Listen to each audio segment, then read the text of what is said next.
नमस्कार, स्वागत है आप सभी का एसएल मैथ क्लासेज में। आज हम सभी द्विघात समीकरण के उदाहरण नंबर 12, 13, 14 और 15 के बारे में विस्तृत व्याख्या करेंगे।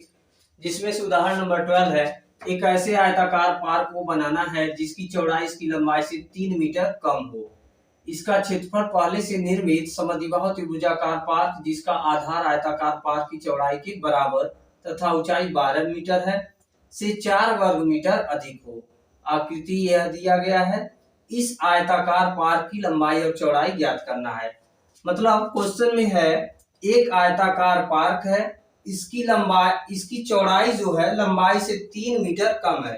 तो हम सबसे पहले क्या करेंगे, माना आयताकार पार्क की लंबाई बराबर, आयताकार पार्क की लंबाई क्या मान लेंगे, यक्स मीटर। तो तब आयताकार पार्क की चौड़ाई बराबर क्या आ जाएगा, चौड़ाई दिया था, चौड़ाई लंबाई से 3 मीटर कम। तो लंबाई हमने यक्स माना है तो इसमें से 3 कम कर देंगे, यक्स माइनस 3 मीटर। अब आगे कह रहा है इसका जो क्षेत्रफल होगा, तो पहले इसका अगर हम क्षेत्रफल निकालते हैं, आयताकार पार्क का क्षेत्रफल बराबर हो जाएगा लंबाई गुणे चौड़ाई। लंबाई कितना है, यक्स है, चौड़ाई कितना है, यक्स माइनस 3। दोनों का क्या करेंगे, मल्टीप्लाई। तो यक्स का यक्स में मल्टीप्लाई किए, यक्स स्क्वायर बन गया, यक्स का 3 में करेंगे तो प्लस माइनस माइनस, यक्स का 3 में 3x। यानी आयताकार पार्क का क्षेत्रफल कितना आया, एक्स स्क्वायर माइनस 3x। यह एक्स स्क्वायर माइनस 3x यानी यह क्षेत्रफल जो है, इसका क्षेत्रफल मतलब किसका, आयताकार पार्क का क्षेत्रफल पहले से निर्मित समद्विबाहु त्रिभुज, एक त्रिभुज दिया गया है जो कि क्या है, समद्विबाहु।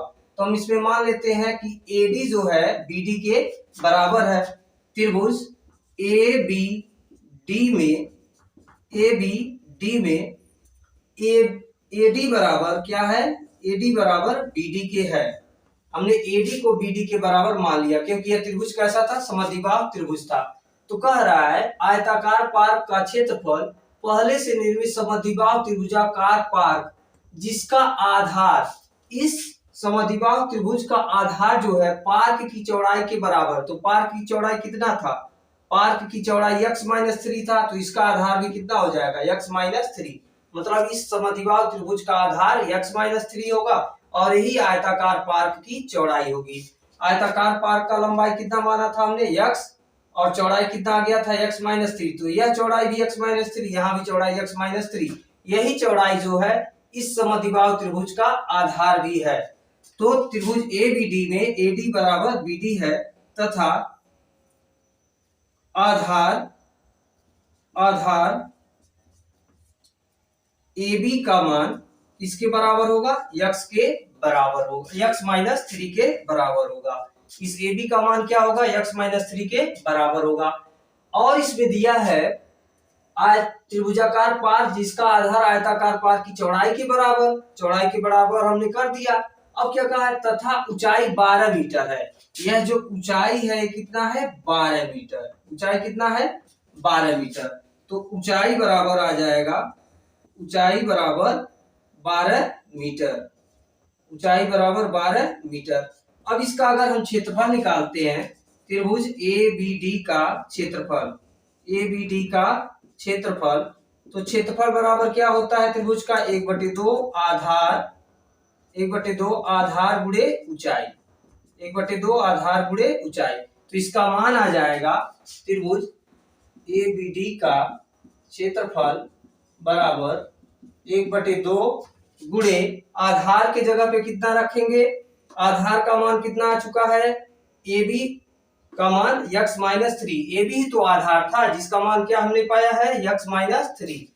तो यहाँ पे लिख देंगे x माइनस 3 गुणे ऊंचाई कौन था, यह ऊंचाई था। ऊंचाई का मान कितना आ गया है, 12 मीटर। यहाँ क्या रख देंगे, गुणे 12। 2 से 12 काटेंगे तो क्या आ जाएगा, 6। 6 से x में गुणा करेंगे तो क्या हो जाएगा, 6x, और 6 का 3 में करेंगे तो 6 3 जा 18। यानी एबीडी का क्षेत्रफल कितना आया 6x माइनस 18। क्वेश्चन में दिया था कि इसका क्षेत्रफल मतलब आयताकार पार्क का क्षेत्रफल पहले से निर्मित समद्विबाहु त्रिभुजाकार पार्क का क्षेत्रफल जिसका आधार पार्क की चौड़ाई के बराबर तथा ऊंचाई 12 मीटर है से 4 वर्ग मीटर अधिक हो। मतलब इसका जो क्षेत्रफल आया था, ये आयताकार भाग का क्षेत्रफल जो आया था त्रिभुज के क्षेत्रफल से 4 वर्ग मीटर अधिक। प्रश्नानुसार आयताकार भाग का क्षेत्रफल, आयताकार पार्क का क्षेत्रफल कितना है? आयताकार पार्क का क्षेत्रफल त्रिभुजाकार पार्क के क्षेत्रफल से त्रिभुजाकार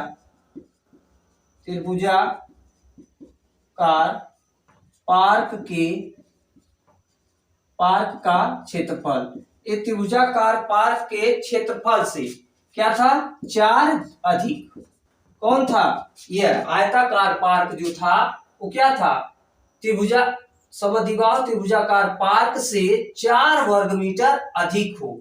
तो ये आयताकार पार्क क्या है? त्रिभुजाकार पार्क से 4 अधिक है। इसी में क्या करेंगे? जोड़ देंगे, क्योंकि यह 4 अधिक था और यानी त्रिभुजाकार पार्क 4 मीटर कम रहा होगा, 4 मीटर स्क्वायर कम रहा होगा, तो इसी में हम 4 क्या करेंगे? जोड़ देंगे। यानी आयताकार पार्क का क्षेत्रफल का मान कितना हमने पाया था? x square minus 3x। त्रिभुजाकार पार्क का क्षेत्रफल क्या हमने पाया है? 6x माइनस 18 और इधर क्या है? +4। अब ये बन जाएगा क्या? 6x माइनस 18 +4 मिल जाएगा माइनस क्या मिल जाएगा? 14। और ये x स्क्वायर माइनस 3x, इसको लेफ्ट में लाएंगे तो x स्क्वायर माइनस 3x पहले से ही है, 6x इधर प्लस था लेफ्ट में आया माइनस हो गया, माइनस 14 लेफ्ट में आएगा +14 हो जाएगा, राइट साइड में 0 बचेगा। x square minus 3x minus 6x जुड़ जाएंगे, -3 -6 -9x हो जाएगा, +14 इज इक्वल टू 0। अब यह x के रूप में द्विघात समीकरण बन चुका है। x को सॉल्व करके हम इस द्विघात समीकरण को सॉल्व करके x का मान लाएंगे, x का मान यहाँ रखेंगे तो लंबाई मिलेगा, x का मान यहाँ रखेंगे तो चौड़ाई का मान आ जाएगा। तो इसको सॉल्व करने के लिए हमने बताया है कि यहाँ जो x स्क्वायर का गुणांक होता है उसका पहले हम गुणा करते हैं इस अचर पद में, तो यहाँ x स्क्वायर का गुणांक 1 है, इसका हम 14 में मल्टीप्लाई करें तो क्या मिलेगा? 14। और यहाँ प्लस है और x के पहले कौन सी संख्या है? 9। यानी हमको दो ऐसे संख्या ढूंढना है जिसका गुणा करने पर 14 हो और जोड़ने पर 9 आए। तो 14 का अगर हम फैक्टर करते हैं 2 7 जा 14, 7 1 जा 7, यानी 7 और 2 दो ऐसी संख्याएं हैं जिसका गुणा करेंगे तो क्या मिलेगा? 7 2 जा 14 मिल जाएगा। और यही दोनों ऐसी संख्याएं हैं जिसको हम जोड़ेंगे तो क्या मिल जाएगा? 9 मिल जाएगा। यानी 7 और 2 दो ऐसी संख्याएं जिसका गुणा करने पे 14 आएगा और जोड़ने पर 9 आएगा। तो इस x स्क्वायर माइनस 9 की जगह पे हम 7 + 2 लिख देंगे, क्योंकि हमने फैक्टर बनाया 14 का, क्या मिला है? 7 और 2। x की जगह पे x लिखेंगे +14 इज इक्वल टू 0। तो यहाँ से x स्क्वायर माइनस का मल्टीप्लाई हुआ -7, x भी अंदर चला गया, माइनस प्लस माइनस 2x हो गया, +14 इज इक्वल टू 0। यहाँ से हम x कॉमन लेंगे तो x कॉमन लेंगे तो क्या मिल जाएगा? यहाँ से एक x बचेगा और x यहाँ से कॉमन मिला 7 आ गया, -2 यहाँ से कॉमन लेंगे तो x मिलेगा, माइनस कॉमन लेने पे प्लस की जगह माइनस और 14 में से 2 कॉमन लेंगे 7 आ जाएगा, इज इक्वल टू 0। x - 7 यहाँ भी है, x - 7 यहाँ भी, दोनों जगह से x - 7 हम कॉमन ले लेते हैं, तो यहाँ से x - 7 कॉमन लेंगे x मिलेगा, यहाँ से x - 7 कॉमन लेंगे -2 मिलेगा, -2 हमने लिख दिया, राइट साइड में 0 था। अब बारी बारी से दोनों को 0 के इक्वल कर देंगे, x - 7 इज इक्वल टू 0 या x - 2 इज इक्वल टू 0। जब यहाँ पे x - 7 को 0 किया तो x इज इक्वल टू क्या आ जाएगा? -7 राइट साइड में जाएगा, +7 आ जाएगा, या x is equal to -2 right side में जाएगा तो क्या आ जाएगा? +2 आ जाएगा। अब अगर हम x का वैल्यू क्या रखते हैं? 7, जब x इज इक्वल टू 7 यानी लंबाई कितना आया? 7, तो चौड़ाई यहाँ पे 7 रखेंगे तो 7 - 3 कितना आ जाएगा? 4 आ जाएगा। तब x minus 3 is equal to आ जाएगा, जब x इज इक्वल टू 7 तो लंबाई बराबर कितना आ गया, लंबाई बराबर भी क्या आ गया 7 ही आ जाएगा, क्योंकि लंबाई किसके बराबर था, x के बराबर 7 आ गया। और चौड़ाई बराबर कितना था, x माइनस 3 यानी x का मान कितना रखेंगे 7 माइनस 3 यानी क्या आ जाएगा 4 मीटर आ जाएगा। यानी आयताकार पार्क की लंबाई क्या आई 7 और चौड़ाई कितना आ गया 4 मीटर आ गया। लेकिन जब यहाँ पर x का मान 2 रखेंगे, तब जब x बराबर 2 तो लंबाई बराबर कितना आएगा 2 रहेगा, लेकिन चौड़ाई बराबर कितना आएगा, चौड़ाई बराबर क्या था यहाँ पे x माइनस 3, तो x माइनस 3 था, x के जगह पे 2 रखेंगे तो 2 माइनस 3 क्या आ जाएगा -1। चौड़ाई का मान क्या आ रहा है -1, चौड़ाई कभी भी ऋणात्मक नहीं हो सकता, इसलिए x बराबर -2 हमारा क्या हो जाएगा अग्राह्य है, आद्यमान है, यह स्वीकृत नहीं है, एग्जिस्ट नहीं करता है। उदाहरण नंबर 13 है, निम्न द्विघात समीकरणों के मूल यदि उनका अस्तित्व हो तो द्विघाती सूत्र का उपयोग करके ज्ञात कीजिए। तो इसका सबसे पहले हमें चेक करना पड़ेगा, ये भी द्विघात समीकरण, ये भी द्विघात समीकरण, ये भी द्विघात समीकरण है, 3 क्वेश्चन है। अब इनका मूल वास्तविक है या नहीं, इसको पहले चेक करना पड़ेगा। तो इसके लिए जो द्विघाती सूत्र होता है, द्विघाती सूत्र x बराबर -b plus minus root of b square minus 4ac/2a होता है। इसमें जो यह b स्क्वायर माइनस 4ac जिसको हम क्या कहते हैं विविक्तकर, इंग्लिश में डिस्क्रिमिनेंट, इस डिस्क्रिमिनेंट को निकालेंगे यानी विविक्तकर को निकालेंगे। उस विविक्तकर को निकालने के बाद अगर हमने मान लीजिए d का मान निकाला, d का मान अगर 0 से क्या आ गया 0 से बड़ा आ गया, d का मान क्या है 0 से बड़ा आया, एक कैसे बन सकता है, या d का मान 0 के बराबर हो सकता है, या d का मान 0 से छोटा हो सकता है। यही तो 3 केस बनेंगे। जब हम इस discriminant b square minus 4ac का मान निकालेंगे, या तो वो 0 से बड़ा होगा, या तो 0 के बराबर होगा, या तो 0 से छोटा होगा। अगर d का मान 0 से बड़ा होगा तो मूल वास्तविक होंगे, मूल वास्तविक तथा भिन्न भिन्न होंगे। और अगर d का मान 0 के बराबर आ गया तो मूल वास्तविक तथा बराबर होंगे, वास्तविक तथा बराबर होंगे। और अगर d का मान 0 से छोटा आ गया, मतलब ऋणात्मक में चला गया, d का मान -5 हो गया, -7 हो गया, -10 हो गया, तो वहां पे मूल वास्तविक नहीं होगा। यानी वास्तविक नहीं होगा तो क्या होगा काल्पनिक होगा, मूल काल्पनिक होंगे।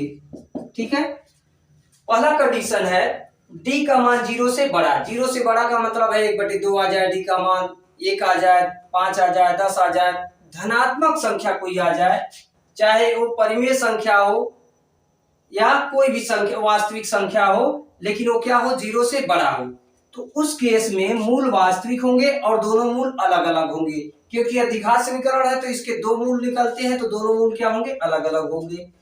उसके बाद अगर d का मान 0 के बराबर आ गया, मतलब d का वैल्यू आपने सॉल्व किया और 0 के इक्वल आ गया, तो मूल वहां पे वास्तविक होगा और दोनों मूल क्या होंगे बराबर। मतलब पहला मूल अगर 3 है तो दूसरा मूल भी 3 ही होगा, पहला मूल अगर 5 आया तो दूसरा भी 5 ही आएगा, पहला मूल अगर -4 है तो दूसरा मूल भी -4 ही होगा।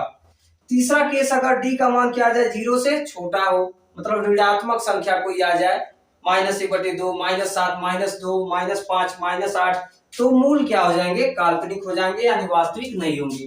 तो पहला क्वेश्चन है 3x² - 5x + 2 = 0, इसको अगर हम द्विघात समीकरण के व्यापक रूप ax² plus bx plus c बराबर 0 से तुलना करते हैं, तुलना करने पर इससे अगर हम तुलना करते हैं तो क्या मिलेगा, a बराबर क्या मिल जाएगा 3 मिल जाएगा, b बराबर क्या मिल जाएगा -5 मिल जाएगा और c बराबर क्या हो जाएगा +2 हो जाएगा।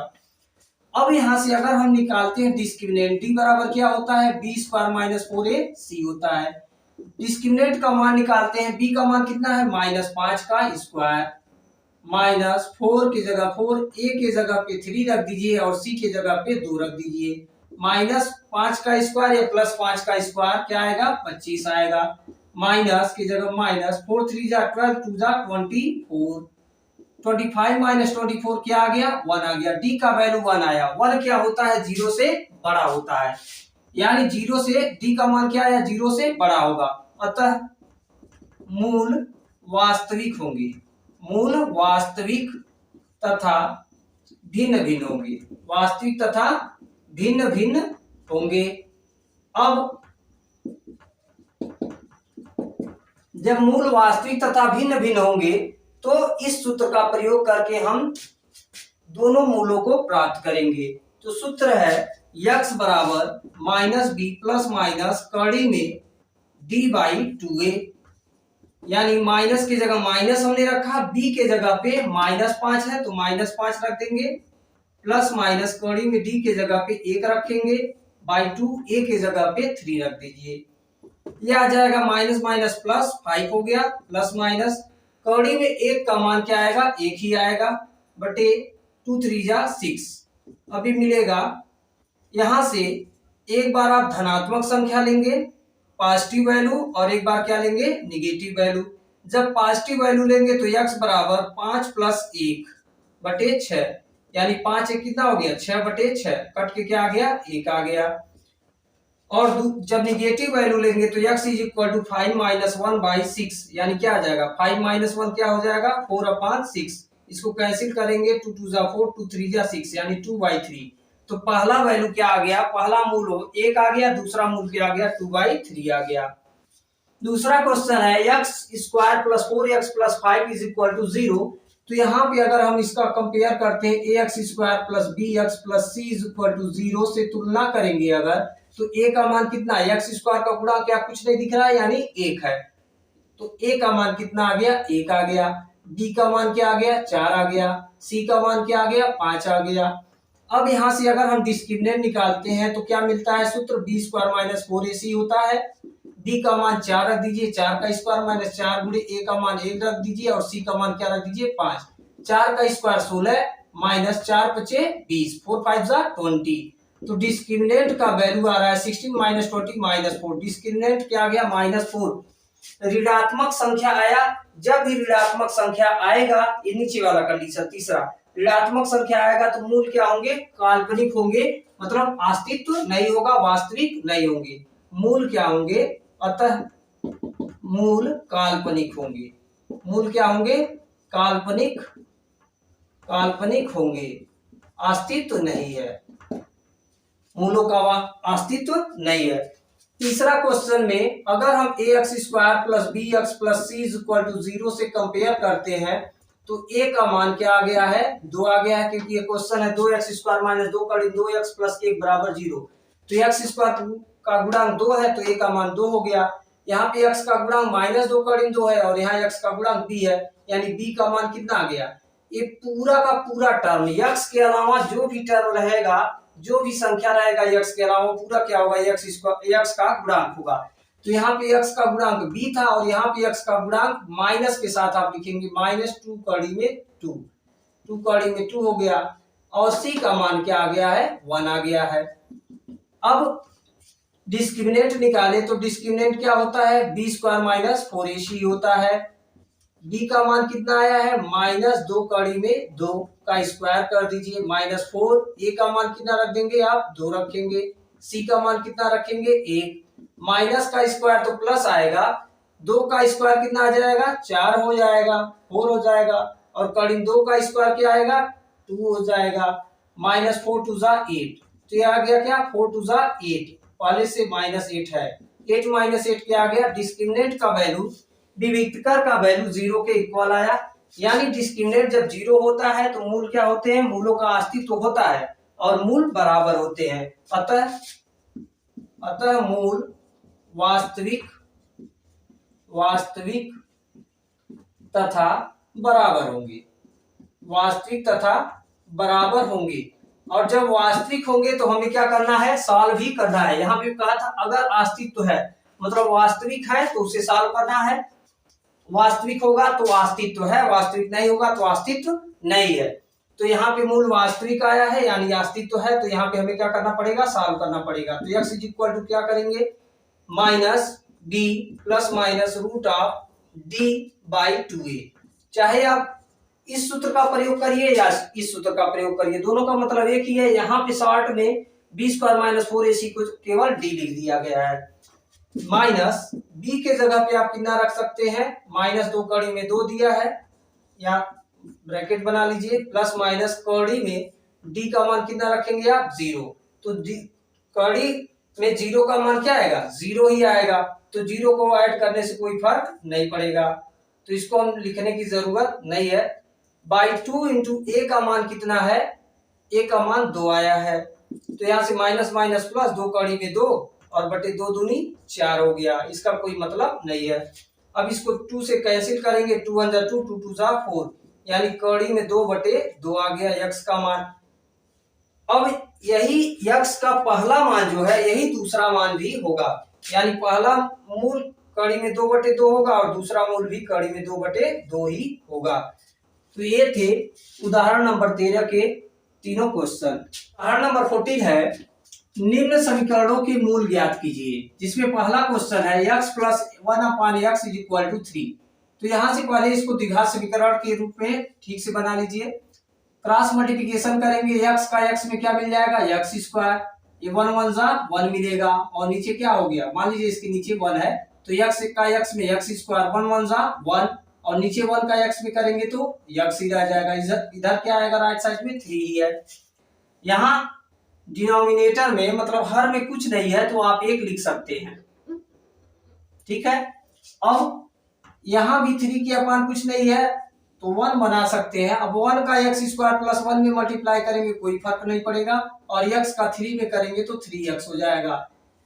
यहाँ पे नीचे का मतलब हर का हर में गुणा नहीं होता है क्योंकि बीच में क्या है, बराबर का चिन्ह है, तो इसके अंश का इसके हर से, इसके अंश का इसके हर से गुणा करके छोड़ देंगे। नीचे का नीचे करने की जरूरत नहीं है, मतलब नीचे का नीचे में नहीं करना है। लेकिन यहाँ पे प्लस था तो आप क्या किए थे, x का x स्क्वायर x का x में किए थे, 1 का 1 में और नीचे का नीचे मतलब हर का हर में भी किए थे। प्लस या माइनस हो तो हर का हर में होता है, लेकिन बराबर हो बीच में तो हर का हर में गुणा नहीं होगा।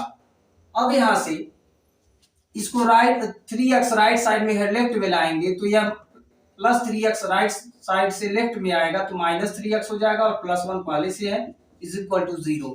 यह द्विघात समीकरण का व्यापक रूप आ चुका है। इसका क्या कहा है, मूल ज्ञात करना है। तो इसको हम अगर ax square plus bx plus c is equal to 0 से तुलना करते हैं तो a का मान क्या आ जाएगा, यहाँ पे x स्क्वायर का गुणांक a है और यहाँ पे x स्क्वायर का गुणांक 1 है। b का मान कितना आ जाएगा, -3 आ जाएगा। c का मान कितना आ जाएगा, 1 आ जाएगा। अब यहाँ पर अगर हम डिस्क्रिमिनेंट निकालें तो क्या होता है, b स्क्वायर माइनस 4ac। पहले हम चेक कर लें कि मूलों का अस्तित्व है या नहीं। तो डिस्क्रिमिनेंट निकालते हैं तो क्या मिलेगा, b का मान -3 का स्क्वायर माइनस 4, a का मान 1 है और c का मान क्या है, 1 है। -3 का स्क्वायर 9 हो जाएगा, -4 1 जा 4 होगा, 9 - 4 5। d का वैल्यू क्या आ गया, 5। अब d का वैल्यू 5 आया यानी 0 से बड़ा आया। 0 से बड़ा के लिए क्या होता है, मूल वास्तविक होते हैं और भिन्न भिन्न होते हैं। अब हम इसी सूत्र का प्रयोग करेंगे, x is equal to minus B plus minus root of D by 2a। तो x is equal to minus B plus minus root of D by 2a। Minus की जगह पे माइनस लिखा, b का मान कितना था यहाँ पे क्वेश्चन में, -3 था। प्लस माइनस कौड़ी में d के जगह पे कितना रख देंगे आप, 5 रख दीजिए बाई 2 इंटू a का मान कितना है यहाँ पे पता है, 1 है। माइनस माइनस प्लस हो गया 3 प्लस माइनस कड़ी में 5/2, ये x का मान है। एक बार आप पॉजिटिव वैल्यू ले लीजिए और एक बार निगेटिव वैल्यू ले लीजिए। तो x इज इक्वल टू जब पॉजिटिव वैल्यू लेंगे तो 3 प्लस कड़ी में 5/2 हो जाएगा, और निगेटिव वैल्यू लेंगे तो x is equal to 3 minus कड़ी में 5/2। ये 3 में कड़ी में 5 जुड़ेगा नहीं या घटेगा नहीं, तो यानी यही हमारा क्या हो गया, ये पहला वैल्यू हो गया और ये दूसरा वैल्यू हो गया, यानी पहला मूल दूसरा मूल हो गया। दूसरा क्वेश्चन है 1/x minus 1/x minus 2 is equal to 3। तो यहाँ क्रॉस मल्टीप्लिकेशन करेंगे, इसके अंश का इसके हर से बटे 2, इसके अंश का इसके हर से बटे दोनों के हर का गुणा। तो पहले इसके अंश का इसके हर से किया तो x माइनस 2 करना, x माइनस 2 ही रहेगा, और x का हम -1 में मल्टीप्लाई करेंगे तो x का नाम x ही रहेगा, और बीच में क्या है माइनस है, बटे दोनों के हर का भी गुणा होगा, इसके अंश का इसके हर से इसके अंश का इसके हर से बटे दोनों के हर का गुणा। तो x का x में x माइनस 2 में करना है, यानी x का x में करेंगे x स्क्वायर, और x का 2 में करेंगे प्लस माइनस माइनस 2x हो जाएगा। इधर राइट साइड में 3 है, इसके अपान 1 लिख लीजिए। अब इसका क्रॉस मल्टीप्लिकेशन करना है। सबसे पहले आप यहाँ पे -x और ये +x है, इसको कैंसिल आउट कर दीजिए तो बचेगा ऊपर -2 और नीचे x square minus 2x, right side में 3 है, इसके अपान 1 मान लीजिए। 1 का -2 में करेंगे -2 ही रहेगा, और 3 का इसमें करेंगे मतलब इसके अंश का इसके हर से इसके अंश का इसके हर से, तो 3 का x स्क्वायर में 3x स्क्वायर, और 3 का 2x में करेंगे तो प्लस माइनस माइनस 3 2 जा 6x। अब नीचे का नीचे में नहीं होगा क्योंकि यहाँ बराबर का चिन्ह है। अब इसको -2 को भी राइट साइड में ले जाएंगे तो 3x स्क्वायर माइनस 6x पहले से ही था राइट साइड में, -2 उधर गया तो क्या बन गया +2, लेफ्ट साइड में कुछ नहीं बचा यानी 0। अब यह 3x square minus 6x plus 2 standard form में आ चुका है, यही द्विघात समीकरण का व्यापक रूप है। इसकी तुलना हम ax square plus bx plus c is equal to 0 से करेंगे तो a का वैल्यू क्या आ जाएगा 3 आ जाएगा, b का वैल्यू -6 आ जाएगा, और c का वैल्यू +2 आ जाएगा। अब यहाँ से इसका मान हम निकालते हैं, डिस्क्रिमिनेंट विविधता का मान निकालेंगे तो d इज इक्वल टू होता है b square minus 4ac, b का मान -6 रख दीजिए स्क्वायर माइनस 4 a का मान 3 रख दीजिए और c का मान 2 रख दीजिए, तो -6 का स्क्वायर 36 आ जाएगा, -4 3 जा 12 2 जा 24, 36 माइनस 24 क्या आ जाएगा 12 आ जाएगा। डिस्क्रिमिनेंट कितना आ गया 12, डिस्क्रिमिनेंट 12 आया, यानी d का मान क्या आया 0 से बड़ा, तो मूल वास्तविक होंगे मतलब उनका अस्तित्व होगा, और मूल भिन्न भिन्न होंगे। तो सूत्र का प्रयोग करते हैं तो x इज इक्वल टू क्या होता है सूत्र, x is equal to -b plus minus कौड़ी में d बाई 2a। यहाँ पे माइनस b के जगह पे कितना रखेंगे आप, b का मान कितना आ चुका है क्वेश्चन में, b का मान यहाँ पे है, b का मान -6 है तो -6 रखा, अब माइनस 2 बार हो जा रहा है, प्लस लगा दीजिए ब्रैकेट लगा दीजिए, plus minus root of d का मान कितना रखेंगे 12 बाई 2, a का मान कितना रखेंगे आप 3 रख दीजिए क्योंकि इस क्वेश्चन में 3 था। अब ये क्या आ जाएगा x का मान, x is equal to minus minus plus 6 हो गया, प्लस माइनस कौड़ी में 12 था, 12 का फैक्टराइजेशन करें तो 12 का फैक्टराइजेशन करेंगे 2 6 जा 12 2 3 जा 6 और 3 से करेंगे तो 1, यानी आ जाएगा 2 into 2 into 3 by 2 into a, तो 2 3 जा 6 था।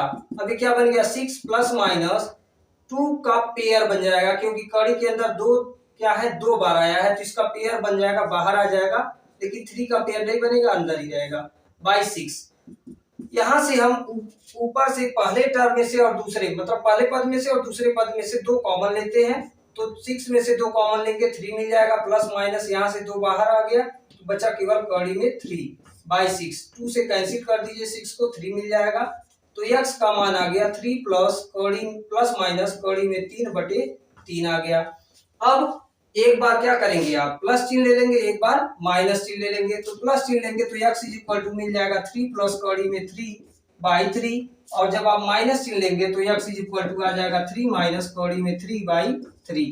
यह पहला मूल होगा और यह दूसरा मूल हो जाएगा। उदाहरण नंबर 15 है, एक मोटर बोट जिसकी स्थिर जल में चाल 18 किलोमीटर प्रति घंटा है। एक बोट है, नाव है जिसका स्थिर जल में चाल, जब जल क्या है स्थिर है, जल में कोई बहाव नहीं है, 18 किलोमीटर प्रति घंटे मतलब 1 घंटे में 18 किलोमीटर जाता है। 24 किलोमीटर धारा के प्रतिकूल जाने में, अब धारा जब चल रहा है तो उसके प्रतिकूल उसके विपरीत, धारा अगर पश्चिम की ओर है तो नाव पूरब की ओर जाता है, या धारा अगर पूरब की ओर है तो नाव पश्चिम की ओर जाता है, मतलब धारा के विपरीत अगर है तो 24 किलोमीटर जाने में और वही दूरी धारा के अनुकूल, धारा के अनुकूल का मतलब है जिस तरफ धारा बह रही है उसी तरफ नाव भी चल रही है। तो 24 किलोमीटर धारा के प्रतिकूल जाने में और वही दूरी धारा के अनुकूल जाने की अपेक्षा 1 घंटा अधिक लेती है। जब आप धारा के प्रतिकूल चलेंगे तो समय ज्यादा लगेगा और धारा के अनुकूल चलेंगे तो आप जल्दी पहुंच जाएंगे। तो यहाँ पे धारा की चाल ज्ञात करना है, तो हम यहाँ पे सबसे पहले मान लेंगे, माना धारा की चाल बराबर x किलोमीटर प्रति घंटा। नाव की स्थिर जल में चाल कितना दिया है, स्थिर जल में चाल बराबर दिया है 18 किलोमीटर प्रति घंटे। स्थिर जल में चाल 18 किलोमीटर प्रति घंटे है और धारा की चाल क्या हमने मान लिया, x किलोमीटर प्रति घंटा। तो ना धारा के प्रतिकूल चाल हम निकालेंगे और धारा के अनुकूल चाल। धारा के प्रतिकूल चाल, धारा के प्रतिकूल चाल किसकी चाल, नाव की चाल। धारा के प्रतिकूल नाव की चाल, मोटरबोट की चाल बराबर तथा धारा के अनुकूल नाव की चाल, मोटरबोट की चाल। धारा के प्रतिकूल जो चाल होगा वो उसमें हम स्थिर जल के चाल में से धारा की चाल को घटा देंगे, क्योंकि अगर हम धारा के विपरीत चल रहे हैं तो हमारा चाल क्या होगा, अधिक होगा, नहीं तो धारा क्या करेगी, आगे बढ़ने नहीं देगी। इसलिए हमारी चाल क्या है, अधिक है और धारा की चाल कम है, तभी हम आगे बढ़ पाएंगे। तो प्रतिकूल जब हम चलते हैं तो नाव की चाल जो होगी इसमें से इसको घटाने के बाद जो अंतर आएगा वो होगा।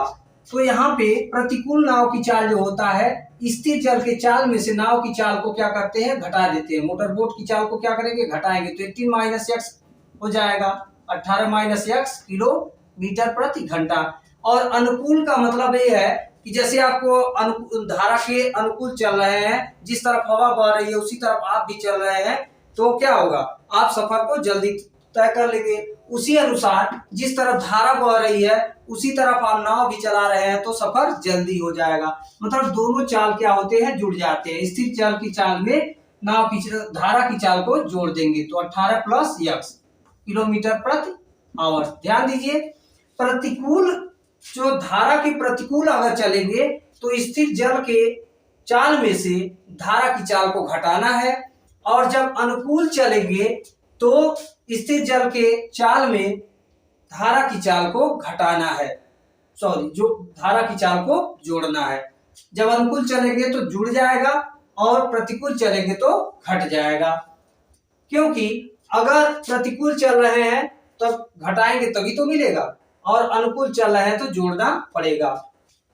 अब इसमें ध्यान रहे किसमें से किसको घटाना है, तो हमेशा आप स्थिर जल के चाल में से ही धारा की चाल को घटाएंगे। मतलब हमेशा किसको घटाया जाएगा, धारा की चाल को, क्योंकि धारा की चाल कम होगी और नाव की चाल क्या होगी, ज्यादा होगी। तो यहाँ पे क्वेश्चन में क्या दिया है, 24 किलोमीटर धारा के प्रतिकूल जाने में, वही दूरी धारा के अनुकूल जाने की अपेक्षा 1 घंटा अधिक समय। मतलब 24 किलोमीटर जब धारा के प्रतिकूल जाएंगे तो 1 घंटा अधिक समय लगेगा। किससे 1 घंटा समय अधिक लगेगा, जब धारा के अनुकूल हम आ रहे थे तब। धारा के अनुकूल चलेंगे तो समय कम लगा, धारा के प्रतिकूल चलेंगे तो समय ज्यादा लग रहा है। कितना ज्यादा लग रहा है, 1 घंटे ज्यादा। तो धारा के प्रतिकूल जाने में लगा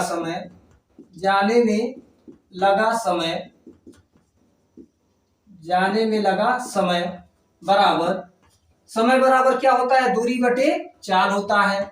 इसको हम मान लेते हैं समय t1। समय बराबर क्या होता है, दूरी बटे चाल। तो दूरी कितना जा रहा है, 24 किलोमीटर धारा के प्रतिकूल जा रहा है और चाल कितना है प्रतिकूल में 18 माइनस यक्स है। धारा के तथा धारा के अनुकूल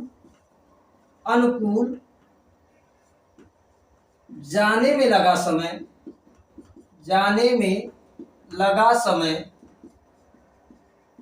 इसको मान लेते हैं T2 बराबर कितना।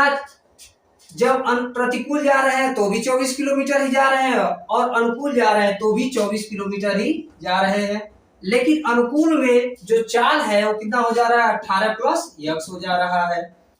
अब प्रतिकूल जाने में समय 1 घंटे अधिक लगा था और अनुकूल जाने में समय 1 घंटा कम लगा है। इसका मतलब ये है अगर यहाँ पे समय 25 घंटे लगा होगा तो यहाँ पे कितना लगा होगा 24 घंटे, या इसमें प्रतिकूल जाने में अगर समय 100 घंटे लगा होगा तो अनुकूल जाने में समय 99 घंटे लगा होगा। मतलब इनका अंतर क्या रहा है 1 घंटे, और क्वेश्चन में दिया भी है कि 1 घंटा अधिक लगता है, मतलब इसमें से इसको हम घटाएं तो 1 मिलेगा।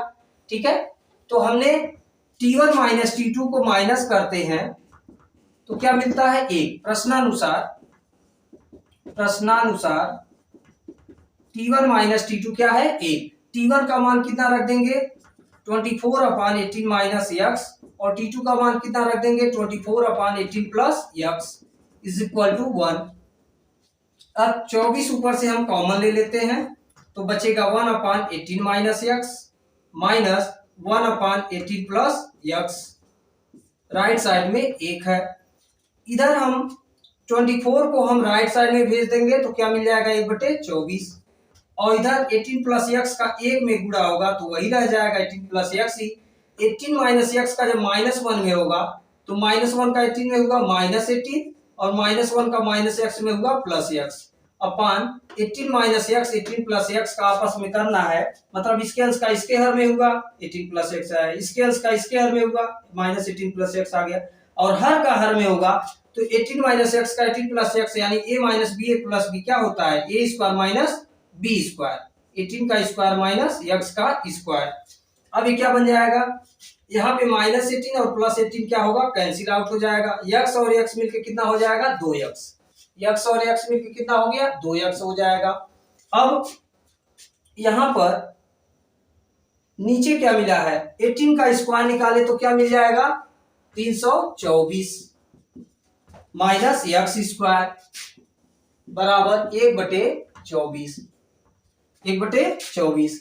24 का 2x में गुणा करेंगे तो कितना हो जाएगा 24 दूनी 48x, और इसका 1 में गुणा करेंगे तो 324 माइनस एक्स स्क्वायर ही रह जाएगा। एक्स स्क्वायर को बाएं पक्ष में लाते हैं तो ये माइनस है, बाएं पक्ष में आया प्लस हो गया, 48x पहले से ही प्लस था और 324 लेफ्ट साइड में आएगा तो -324 हो जाएगा बराबर 0। अब यहाँ पे हम द्विघात सूत्र का भी प्रयोग कर सकते हैं, वर्ग करके पूर्ण वर्ग बना के भी हम सॉल्व कर सकते हैं, या फैक्टराइज करके मध्य पद को 2 भागों में बांटकर भी इसको सॉल्व कर सकते हैं। तो हम यहाँ पे मध्य पद को 2 भागों में बांटे या सूत्र का प्रयोग कर देते हैं। तो सूत्र में क्या होता है, अगर हम यहाँ से तुलना करते हैं द्विघात समीकरण के व्यापक रूप से तो ax square plus b x plus c बराबर 0 से तुलना करेंगे तो a का मान 1 आ जाएगा, b का मान +48 है, यहाँ माइनस रहता तो -48 प्लस है तो +48, और यहाँ एक्स स्क्वायर का गुणांक a है, यहाँ एक्स स्क्वायर का गुणांक कुछ नहीं यानी 1 है। c का मान क्या है यहाँ पे -324 है, माइनस के साथ लेंगे। अब यहाँ पे अगर हम डिस्क्रिमिनेंट निकाले विभक्तकर का मान निकालते हैं तो विभक्तकर क्या होता है b स्क्वायर माइनस 4ac होता है, b का मान कितना है 48 का स्क्वायर माइनस 4, a का मान कितना है 1 और c का मान कितना है -324। 48 का स्क्वायर कितना आ जाएगा 2304 हो जाएगा, माइनस माइनस प्लस होगा, 4 का गुणा करेंगे 324 में तो 1296 हो गया, दोनों को जोड़ेंगे तो आ जाएगा 3600, डिस्क्रिमिनेंट कितना आ गया है 3600। अब x बराबर अगर हम निकालते हैं x बराबर क्या होता है सूत्र द्विघात सूत्र होता है x -b plus minus √d, इसी d को हम b स्क्वायर माइनस 4ac भी करते हैं बाई 2a, तो माइनस की जगह पे माइनस और b का मान कितना है 48 है प्लस माइनस कौड़ी में डी का मान कितना आया था 3600 आया था बटे 2 गुणे ए का मान कितना है 1 है। अभी आ जाएगा -48 प्लस माइनस 3600 का अगर हम फैक्टराइज करते हैं तो ये कितना बन जाएगा 3600 का गुणनखंड करेंगे तो क्या बनेगा 36 का बनेगा 6 गुणे 6 और इस डबल जीरो का बनेगा 10 गुणे 10 बटे 2 का नाम 2 तो आ जाएगा -48 प्लस माइनस 6 का पेयर बना बाहर आ गया गुणे 10 का भी पेयर बना बाहर आ गया बटे 2 ये आ गया -48 प्लस माइनस 6 दहिया में 60 बटे 2 यक्स का मान है। अब ये आ जाएगा एक बार आप प्लस चिन्ह ले लीजिए एक बार माइनस चिन्ह लेंगे तो प्लस चिन्ह लेंगे तो क्या मिल जाएगा यक्स बराबर -48 प्लस 60 बटे 2 यानी -48 प्लस 60 आ जाएगा 12 बटे 2 2 से काटेंगे तो क्या आ जाएगा 6 यक्स बराबर 6 एक मान आया और जब ऋणात्मक चिन्ह लेंगे तो यक्स बराबर आ जाएगा -48 माइनस 60 बटे 2 -48 और 60 को जोड़ेंगे तो कितना आ जाएगा -108 बटे 2 2 से इसको काटेंगे तो कितना आ जाएगा -54 आ जाएगा यक्स बराबर -54। यहाँ पे x बराबर -54 यानी यहाँ पे भी x का धारा की चाल क्या आएगा -54 आएगा। धारा की चाल ऋणात्मक नहीं हो सकती तो ये क्या है यह मान आद्य है मतलब अग्राह्य है यह एग्जिस्ट नहीं करेगा यानी x बराबर 6 तो धारा की चाल कितना हो जाएगा 6 किलोमीटर प्रति घंटा हो जाएगा। धारा का मान क्या आएगा धनात्मक में रहेगा तो x बराबर 6 हमारा आंसर है जो कि धारा की चाल है।